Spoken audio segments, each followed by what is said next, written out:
नमस्कार भैया बहन। उम्मीद करते हैं आप सभी स्वस्थ और आनंद से होंगे। सबसे पहले आपको बता दूं, कल 29 तारीख को आयोजित जो प्रांत स्तरीय खेलकूद प्रतियोगिता ऑनलाइन हुई थी, प्रश्नोत्तरी का कार्यक्रम था। उसमें संपूर्ण प्रांत से बहुत ही अच्छी उपस्थिति रही। आशा करता हूं आप भी सम्मिलित हुए होंगे और अंक प्राप्त किए होंगे। आज दौड़ से संबंधित कुछ बातें हम करेंगे। सबके मन में विचार आता होगा कि रोज दौड़ लगाने से क्या फायदा है, दौड़ने से क्या फायदा होता है।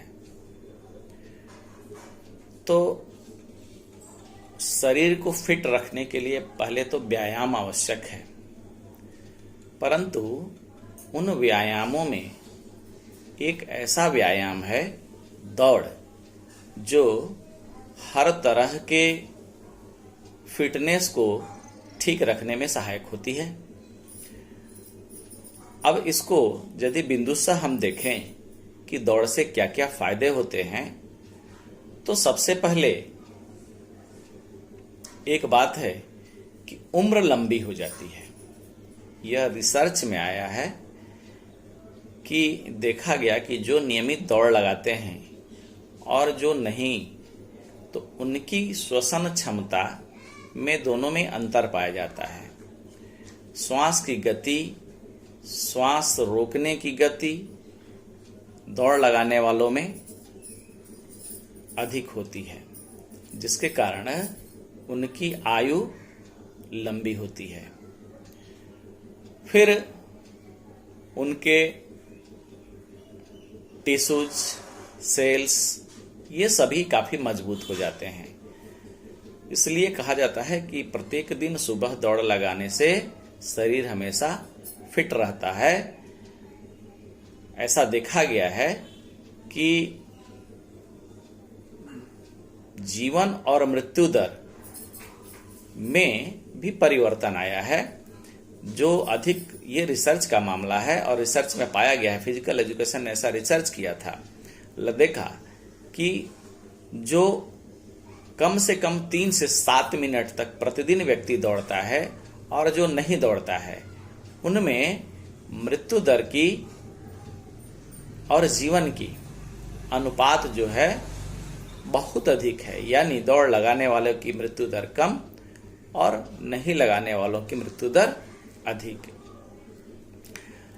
अब बिंदुशः यदि देखें कि दौड़ने के क्या क्या फायदे होते हैं, तो सबसे पहला कि सहन शक्ति में बढ़ोतरी होती है।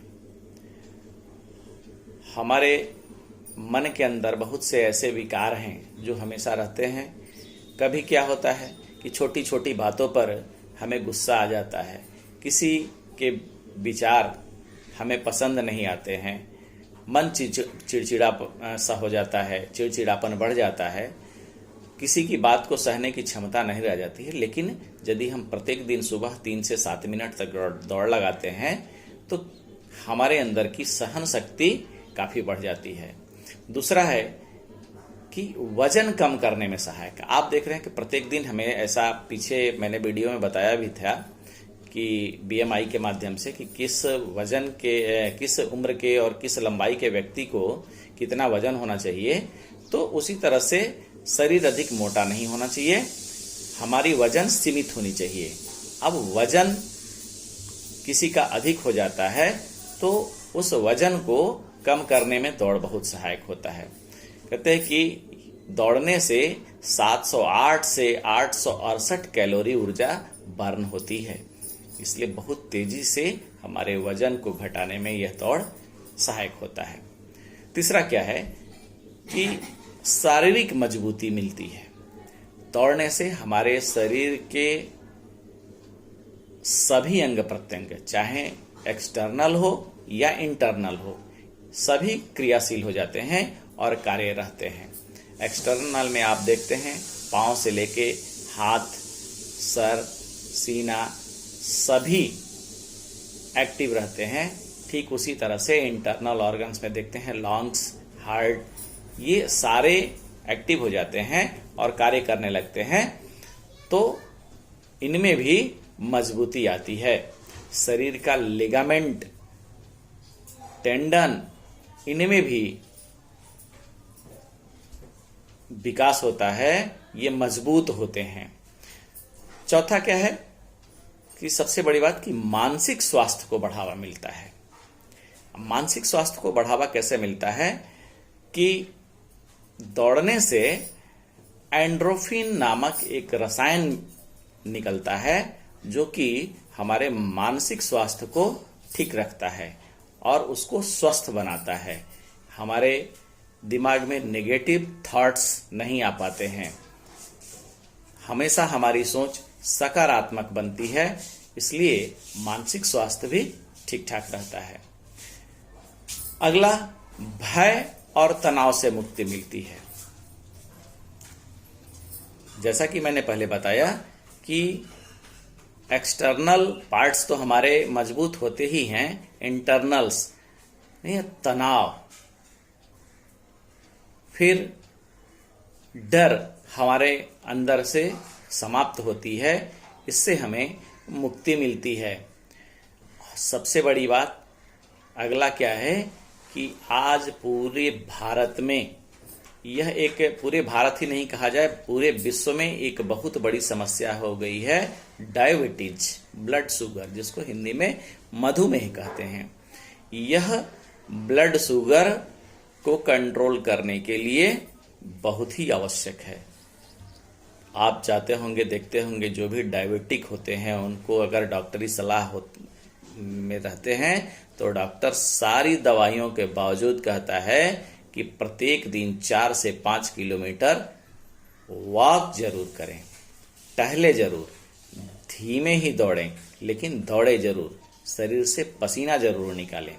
तो हाई ब्लड प्रेशर में यह बहुत सहायक होता है। दूसरा क्या है,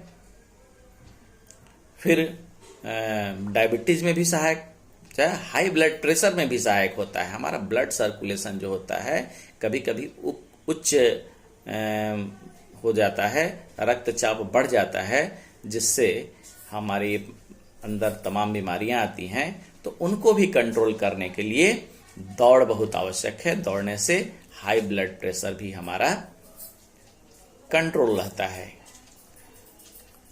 अब कुछ ऐसे होते हैं कि अस्थमा के लोग होते हैं, जिनको सांस लेने में दिक्कत, सांस की बीमारी होती है, उन्हें भी फायदा होता है। उनके फेफड़े मजबूत होते हैं, उनके श्वसन क्रियाएं उनकी मजबूत होती हैं, और उनको यही है कि अधिक नहीं दौड़ना चाहिए, कम, धीरे धीरे जॉगिंग करते हुए दौड़ना चाहिए, जिससे क्या होता है कि अस्थमा के भी रोगी को बहुत फायदा मिलता है। अगला क्या है कि सबसे बड़ी बात है कि रोग प्रतिरोधक क्षमता उसकी बढ़ती है। हमारे शरीर में रोगों से लड़ने के एक वायरस होते हैं जो प्रतिरोधक का काम करते हैं, एंटीबॉडीज कहलाते हैं। वह एंटीबॉडीज में विकास होता है, भिन्न भिन्न प्रकार के रोगों से लड़ने की उनकी क्षमताएं बढ़ती हैं। फिर सबसे बड़ी बात और क्या है कि आपका फिटनेस जो एक्सटर्नल दिखता है, फिजिक जिसको कहते हैं, वो बहुत सही हो जाता है। आप देखते होंगे लोग अपना फिजिक बनाने के लिए जिम जाते हैं, बहुत सारे उपाय करते हैं, तो मसल्स जो होते हैं संगठित होते हैं, मजबूत होते हैं। खास करके सुबह में जो आप दौड़ लगाते हैं वो तो सही है, परंतु रात्रि में भोजन के पश्चात निश्चित रूप से कम मिनिमम 1000 कदम तो जरूर चलना चाहिए। अगर संभव हो सके तो थोड़ा जॉगिंग भी कर लेते हैं तो बहुत ही अच्छा होता है। तो इस प्रकार से हम देखते हैं कि दौड़ के इतने सारे फायदे होते हैं, तो निश्चित रूप से हमें नियमित अभ्यास में रहना चाहिए। और दूसरा क्या है, स्वास्थ्य को ठीक रखने के लिए कोई आवश्यक नहीं कि प्रतियोगिता के लिए ही दौड़ें। अगर स्वस्थ रहना है, मृत्यु दर को कम करना है, खुश रहना है, प्रसन्नचित रहना है, तो अपने नित्य क्रिया में 3 से 7 मिनट का दौड़ निश्चित रूप से शामिल करना चाहिए। इसको ध्यान में रखते हुए हम कार्य करेंगे। तब तक के लिए धन्यवाद।